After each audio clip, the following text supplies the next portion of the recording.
khale goi chart Tungah i Muhkhiat-thu highlight bold dan ani na kigen lew ne ma ina dena pen trend to hina tuina bang to hilew ding hiam chile average to ni ma average noya ommo average Tungah again ko pa bang le piam ya I anoya ommo piam ya Tungah chi tuat ni ma ina hi graph I tak chang na bangen nom chi pen mi piten thailo ken zong thailo nang zong thailo ai hang ina highlight I ball tak chang na igen no pen thu ki thei pa mo to chang na pm ya chin dena average gen tena na hitting li average pen tuat ma san ni mo to khit chang na I average tung ton ina anwaya mo Tungah chi ki kum ni mo ina hi pen average hitting li average tuat sak pak ni ma tuat sak pak ni na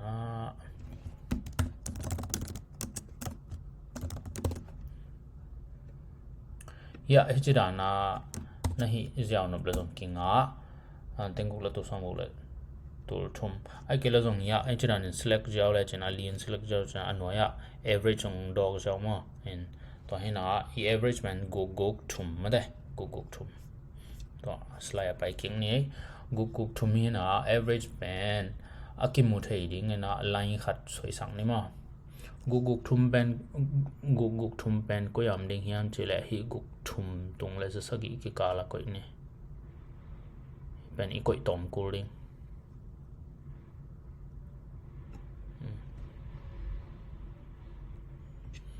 san sak seu sau mai ni ma in to chang na go thum pen average ai chang na textbook khat ngon sang ni na to textbook pen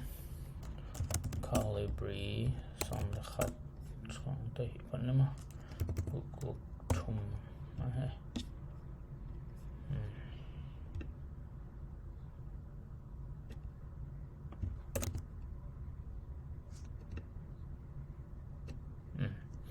Ipan average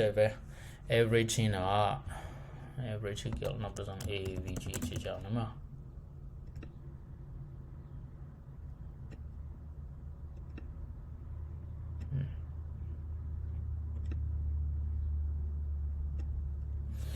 guk thum hina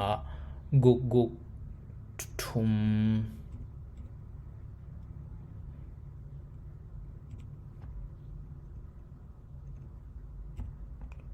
to le hi to ki zui-in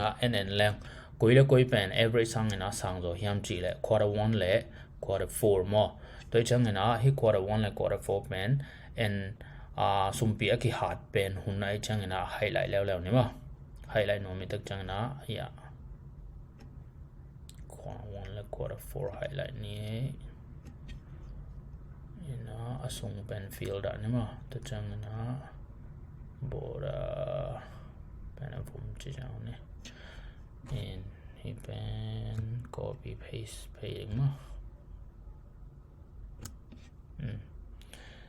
to le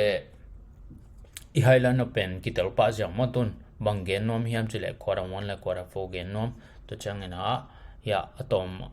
sumpi aki hat lo hun pen quarter 2 mo in sumpi